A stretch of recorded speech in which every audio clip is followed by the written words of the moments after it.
Hey guys, welcome back to Honeycomb. My name is Keo, and today we're going to be talking about the new pair of sneakers that is very budget friendly. So this is a sneaker that I'd seen in the Nike app a few times, and I really like the color blocking. I couldn't find many videos on it online kind of talking about it, and it kind of fit the profile of what I think you guys want to see, which is affordable, great picks that are comfortable and easy to wear.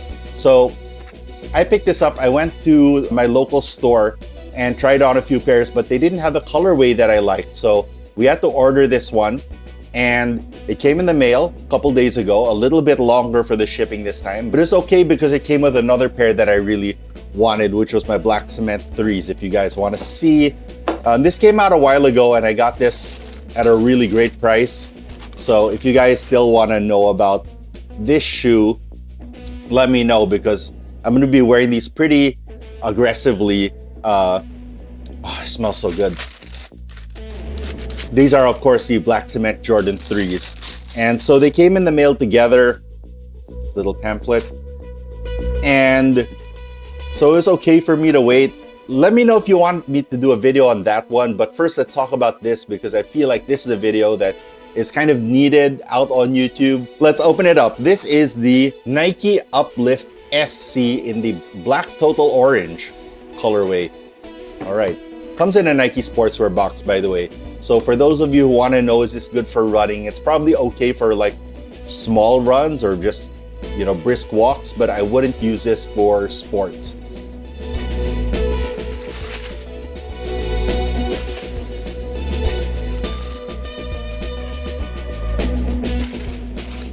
So this is the Nike Uplift SC. Now, the reason I didn't buy this one in the store, and they just opened up a new store in Robinson's Magnolia, which is near where I live, and I saw this pair, but they didn't have this color blocking, and I wanted this one with the orange midsole because I thought that it really tied the shoe together really nicely.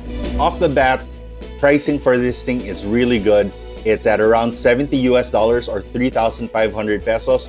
When it goes on sale, it's probably going to be in the 2,800 range. So this is a really good pickup if you are on a budget and you are looking for a sleek, nice walking shoe for day-to-day lifestyle wear. All right, so let's talk about the materials and the makeup of this shoe, starting with the outsole. So in the outsole, you have two traction pods, one in the front and one in the back. In this one, you have some more total orange here on the front and black on the back. A tougher rubber, but not that thick. Okay, so there's a lot here in the heel strike zone. It's a bit thicker here.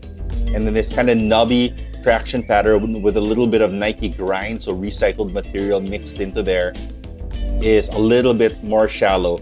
So for day-to-day walking, that's usually how most people walk, is that they tend to be heel strikers on day-to-day casual walking. That's why a lot of your shoes will have this inside or outside corner of your heel have some drag on it. It's because of your walking gait tends to have a lot of landing here on the heel. So they put a thicker traction pattern here on the back, thicker traction pad. And then this section that is the same color as the midsole, that is all Phylon. Here in the midfoot, you have a Nike swoosh. And inside the heel, it says Nike Sports Culture, to give you a clue that this is not exactly a sports shoe, it's a culture shoe, or I guess what they call a recovery shoe, a shoe for wearing before or after or in between sports. Moving up to the midsole, on the medial side, you have some nice sculpting that goes up into here. And it's hard to talk about the midsole without talking about the upper, because it has these dashes that are sculpted in, and they continue up into the upper of the sneaker.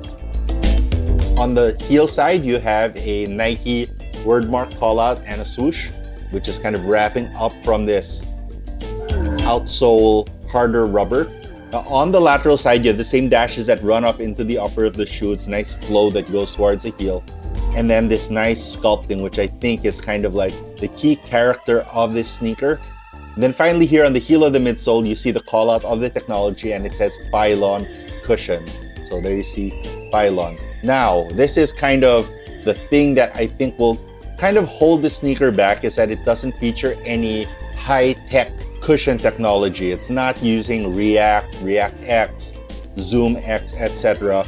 But it's using Phylon. Now, Phylon is actually Nike's word for EVA foam, which is industry standard. Usually when we are buying budget sneakers from other brands, this is kind of the molecular makeup of what goes into it. EVA foam is kind of in between like a rubber and a foam, I guess. And Phylon is Nike's unique blend for that.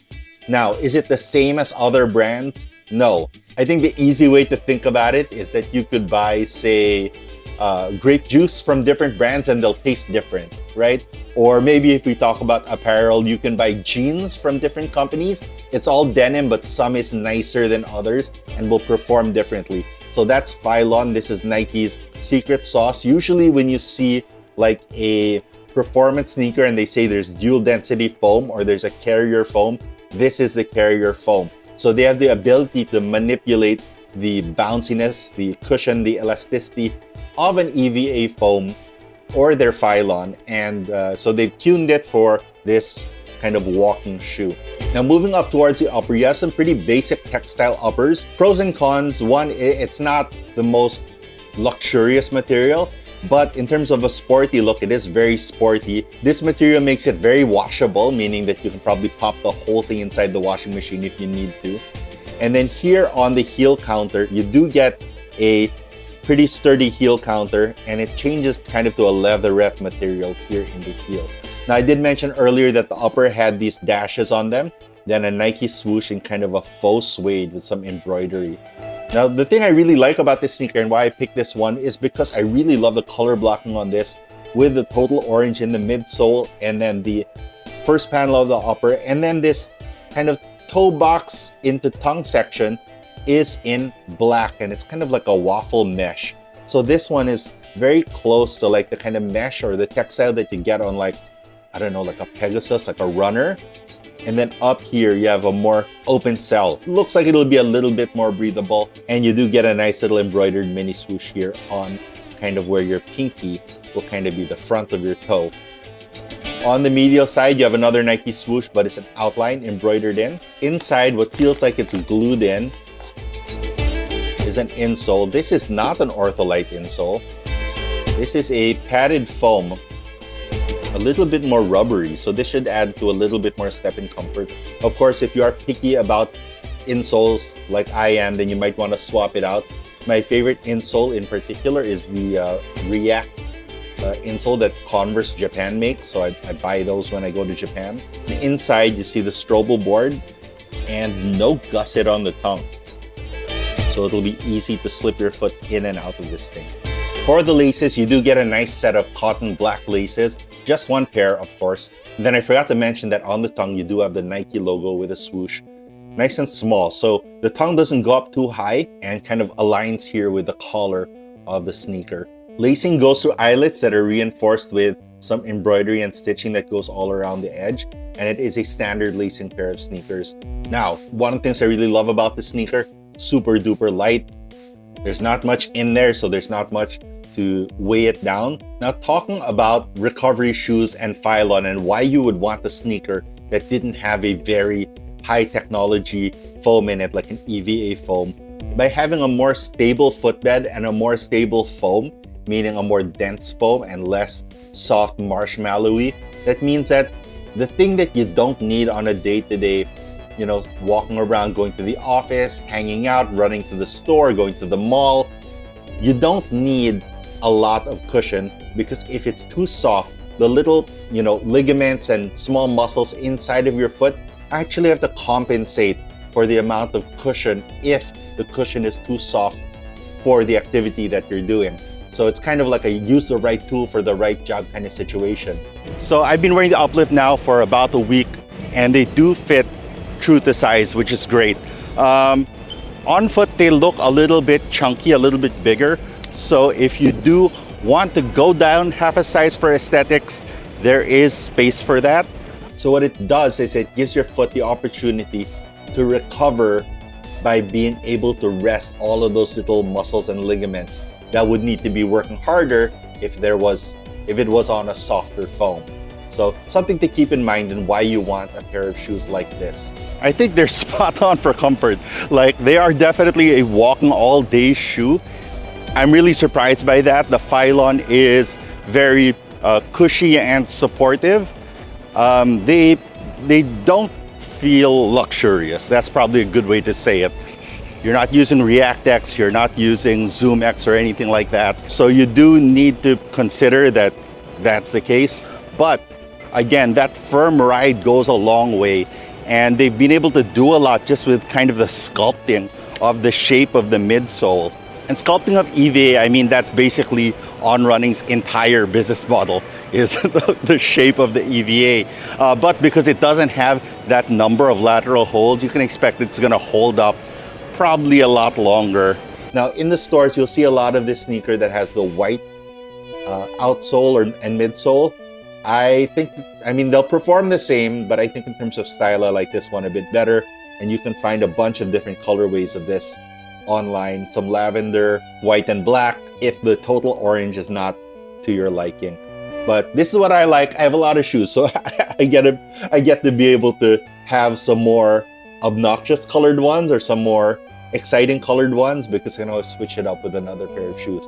Looks wise, I do really like the way that they worked out with this outfit. They are a bit hard to match with silhouettes, but if you can find the right outfits to wear with them, just remember it's an athleisure look. It's kind of like a summer look. If you can make them work, I go for it.